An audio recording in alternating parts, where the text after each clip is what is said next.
Aprecio seus sentimentos, mas eu não desperdiço meu tempo socando o nariz das pessoas. Quando não gosto mesmo de alguém, eu o mato. Ah, eu queria fazer isso também, não vou nem mentir. Brincadeira, que horror, nossa, jamais faria isso. Olá, beldades! Hoje estou aqui para falar pra vocês. Antes de tudo, se você não estiver sentado neste momento, sente-se, se aconchegue e agora se aproxegue aqui pra gente conversar um pouquinho sobre o livro Em Águas Profundas, da Patricia Highsmith. A Patricia Highsmith é uma das autoras mais bem faladas, né? Dizem que é uma das melhores autoras de suspense psicológico de todos os tempos. Eu nunca tinha lido nada dela, esse foi meu primeiro contato e sinceramente eu tô com vontade de ler até o que ela escrevia e achava ruim e jogava fora, sabe? Porque deve ter sido bom. E hoje eu vou contar pra vocês o que eu achei da experiência desse livro, que eu juro pra vocês que eu tive sentimentos muito controversos durante a leitura e esse livro me desafiou bastante. Eu gosto de livros que me tiram da minha zona de conforto a esse ponto, porque eu fiquei racionalizando bastante coisa que eu não costumo racionalizar sempre e eu vou tentar explicar no vídeo o que eu senti e o que eu achei da leitura. E não se esqueçam de adquirir o livro com o cupom de desconto, o cupom PROFUNDAS10, ele vai dar 10% de desconto e vai ficar válido até o último dia de 2020. Então aproveitem aí e sinceramente, gente, leiam, por favor. Por favor, leiam esse livro. E além de tudo, ele é capa dura ainda, chique, menina.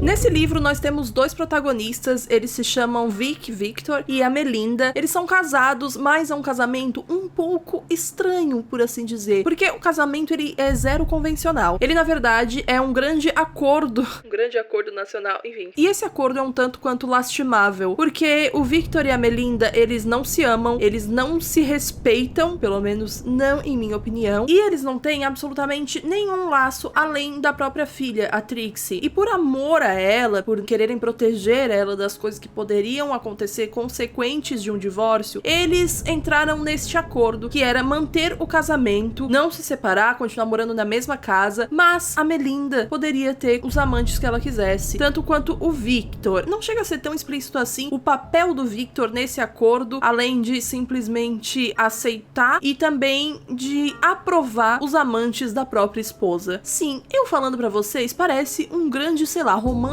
erótico nessa premissa, mas assim, ele não é. É claro que é um casamento zero convencional, mas, infelizmente, isso é mais comum do que a gente imagina, né? Casamentos aí que continuam, mesmo com as duas pessoas não se suportando mais, não gostando mais uma da outra, não se respeitando mais, simplesmente porque ou estão acomodados ou não querem resolver toda aquela burocracia que um divórcio acarreta. Nesse caso, o Vic e a Melinda não queriam levar isso pra sua filha e por isso eles decidiram selar este acordo. É um pouco estranho porque desde o começo fica muito velada a participação do Victor em relação aos amantes da própria esposa. Tipo assim, a Melinda, ela pode escolher o amante, mas ele tem que ter uma certa aprovação do Victor, e isso não é totalmente explícito, por isso que eu falo que é um pouco velada mesmo. E isso foi colocado propositalmente na história, porque tem muito a ver, só que eu já fui olhando os detalhes desde o começo, porque eu gostei muito da construção dos personagens, e eu achei interessante avaliar já desde o começo tudo que eles estavam falando e fazendo. Então, Bel, você tá dizendo que essa história já começa com um casamento mantido só por aparências? Mais ou menos, porque não é necessariamente só por aparências, já que as pessoas sabem o que tá acontecendo. Tipo, as pessoas veem a Melinda saindo com outros caras, dançando em festas e qualquer outra celebração que eles vão juntos com outros caras, não esconde da vizinhança, por exemplo, os caras literalmente visitam a casa deles, eles bebem um vinho juntos. Eu tava achando realmente uma grande loucura quando eu comecei a entender o que tava acontecendo ali, porque na primeira cena já é assim um surto dela dançando com outros caras e a gente acompanhando ali o pensamento do Vic em relação àquilo tudo e pensando, o que caralhos está acontecendo aqui? Então, de certa forma, não é só pelas aparências, né, porque não é mantida nenhuma aparência de fato. As pessoas sabem o que tá acontecendo, é literalmente apenas pela filha, os dois alegam, né? E só isso já é algo bem bizarro de se pensar, né? Partindo de um ponto em que tudo é construção social, inclusive o conceito do casamento, a gente já se assusta com a decisão dos dois de preferirem viver dessa forma do que simplesmente explicar e educar a criança sobre o que é um divórcio. Eu juro que eu entendo eles quererem proteger a criança do que ela vai ouvir dos outros, mas muita coisa tem que vir de casa também. Mas não é exatamente o caso aqui da nossa história. E pelos outros já saberem que a esposa dele saía com vários caras, tinha vários amantes, o Victor era tido como o coitado, vamos dizer assim. Ele não era visto como o traído, mas sim como o cara que tentava de tudo, o homem que tentava manter a família unida e cuidava da filha e cuidava de tudo. E mesmo assim, a mulher não queria e ela era uma grande doida que não queria aquele homem perfeito que todas sonhavam em ter. Então Victor, ele é o grande incompreendido das pessoas que o cercam, o que não se rende às tentações como a Melinda se rendia, e mais um monte de mentirada que as pessoas inventam simplesmente porque elas não sabem do que tá acontecendo e elas querem alguma coisa pra acreditar, então elas inventam algo partindo do que elas já têm construído na mente, enraizado na vida delas, socialmente mesmo, pra elas se sentirem melhor. Se vocês acham que só essa premissa já rende um livro, sim, vocês estão certos, mas é aquela coisa, né? Sempre dá pra piorar o que já tá ruim. Nós brasileiros sabemos muito bem sobre isso, não é mesmo? E aqui não apenas piora, mas o caos se inicia quando a gente tá ali terminando o segundo quarto do livro. Gente, um dos amantes da Melinda é assassinado. Fato. Não, isso não é spoiler, não se assuste. É só um fato, isso, se eu não me engano, tá até na sinopse, então relaxa, não é spoiler. E o Vic, que já tava com uma certa insatisfação com os amantes que a Melinda tava escolhendo, ele ficava colocando defeitos, ou achando de fato alguns defeitos um pouco acima do comum e do normal, e aí ele começou a querer afastá-los do casal, né? Esses amantes, no caso do casal, Vic e Melinda. Eu fico explicando porque eu sei que é um pouco complicado de entender. Foi complicado até pra quando eu estava lendo, então imagina agora que você tá sabendo dessa história por mim, não é mesmo? Mas enfim, ele tava com essa incomodação, e aí o que eu pensei? Provavelmente ele vai inventar que ela é louca, ou que ela bebe demais e não presta pra nada, ou que ela é depressiva, ou que chora muito, ou qualquer uma das atribuições que a sociedade adora colocar numa mulher, e as pessoas acreditam na primeira coisa que falam dela, porque já é uma clássica, né? A gente já tá acostumada aí com anos e anos de experiência. Eu pensei que fosse alguma coisa assim, mas não. Ele simplesmente acha uma boa opção ele falar e ele assumir a culpa do assassinato daquele outro amante. Então assim, família, né?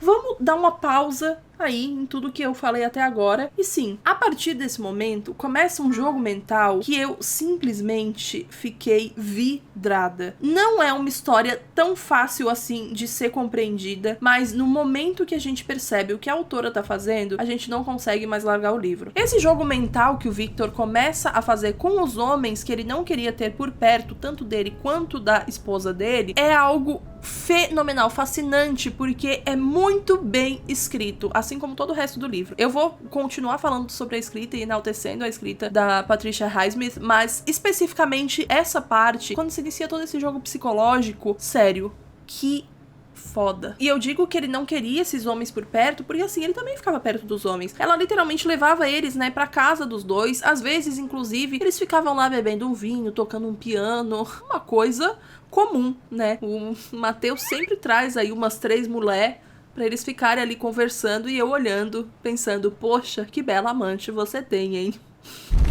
O livro todo, ele tem uma manipulação psicológica que não é evidente, ela tá presente nos detalhes da trama e ela fica praticamente nas lacunas da história. E isso me incomodou e me fascinou tanto, tanto, tanto, que eu não sabia como começar a falar desse livro, nem no roteiro, nem em nenhum outro lugar. Lá no Discord eu falei pro pessoal sobre ele, eu falei no Twitter, eu falei nos stories, eu falei em todas as minhas redes, e agora eu tô falando aqui no YouTube porque eu, de verdade, tô abismada com como essa autora conseguiu colocar algumas coisas em palavras e alguns sentimentos, principalmente em palavras. Como eu falei pra vocês, eu nunca tinha lido nada dela e agora eu quero ler simplesmente até os rascunhos que ela jogou fora. E quando a gente tá falando do Vic como personagem que aceita as traições e tal, a gente pode pensar que cara doido e coitado, sabe? E esse não é um pensamento, ai, nossa, ela tá me manipulando e tal. Realmente a gente acaba pensando isso em qualquer momento da trama, porque é uma história construída ao redor desse sentimento dele. É fácil da gente sentir um tipo de compaixão. E essa compaixão existe justamente porque nós só vemos em abundância o lado perfeito. O pai super amoroso e dedicado, o marido que cuida tanto da casa quanto do trabalho e que faz de tudo pela esposa, o bom vizinho que sai e dá bom dia pra todo mundo e cuida da casa e faz tudo aquilo, e a única coisa que os vizinhos veem da Melinda é ela chegando tarde, ou ela chegando com um homem, ou ela chegando alterada porque ela bebeu. Tudo que o leitor vê do Victor, ele não vê da Melinda. Então é muito fácil a gente se identificar e sentir compaixão pelo Victor. Não quer dizer que nós não gostamos da Melinda, ou que ela é mal construída, ou que é um daqueles livros feitos pra gente achar que o homem é o grande coitado e não existe nada pior do que a mulher dele na vida. Não, tá, gente? Inclusive, uma das pessoas que recomendou o Deepwater, que inclusive também já teve as adaptações vendidas e vai virar filme com o Ben Affleck, que também fez o Gone Girl e que tem tudo a ver com o começo da minha frase que eu não terminei porque eu simplesmente surtei no meio do caminho. Quem também indicou foi a Gillian Flynn, autora de Gone Girl, o Garota Exemplar, que é um livro fenomenal e que segue muito essa vibe de casamento extremamente quebrado, pessoas quebradas e, sinceramente, ninguém perfeito. Existe, claro, essa compaixão que a gente cria, é inevitável, sabe? Mas a gente sabe que não existe perfeição ali. E é óbvio que essa disparidade do que o leitor conhece em relação aos dois personagens é colocada, evidentemente, pra essa vibe de anti-herói do Vic ficar cada vez maior, ela crescer ao longo da trama, e ela realmente cresce. Embora comigo tenha funcionado pouco, porque eu sinceramente prestei atenção demais nos detalhes. Logo no início de tudo, quando o livro parecia até um pouco arrastado, eu já tinha uma sirenezinha ligada, porque eu tava prestando atenção em alguns detalhes e pensamentos do próprio Vic que me deixaram um pouco com a pulga atrás da orelha, e por isso não funcionou tanto assim comigo essa coisa de criar uma vibe de anti-herói pra esse personagem, embora de certa forma eu até ache que é ok a gente pensar assim dele, porque enquanto ele já tava se preocupando com a má reputação que a Melinda estava ganhando em torno deles, né, a reputação da mulher que chega tarde, que sai com muito homem, etc, ele começou a se preocupar, porque isso poderia chegar também na filha deles. Ele também se deliciava no próprio ego, porque ao mesmo tempo que ela estava sendo vista como uma mulher muito negligente, etc, etc, a dele, paralelamente, também crescia como o marido que estava fazendo de tudo pra salvar aquele casamento, pra mostrar que ele queria muito, muito, muito dar certo com ela, e blá, blá, blá. Como se a sociedade, assim, não tivesse preparada pra infinita bondade presente no Vic, e por várias e várias vezes eu pensei junto com ele, sabe? Esse é o tipo de livro que faz o leitor racionalizar algumas coisas que quem é leitor, principalmente de suspense e thrillers, etc, vai me entender agora, porque às vezes a gente racionaliza algumas coisas e tem alguns pensamentos que a gente chega a ter até medo e receio mesmo de alguma pessoa tá ouvindo, sabe? Eu tava pensando algumas coisas enquanto eu li esse livro, e até em relação ao Vic, ao que eu pensava do Vic, e eu tinha um pouco de receio de, sei lá, meus gatos estarem ouvindo meus pensamentos, porque eu não queria que aquilo fosse externalizado, sabe? Eu não queria que aquilo fosse colocado no mundo, porque não é algo legal, é algo que me deixa desconfortável.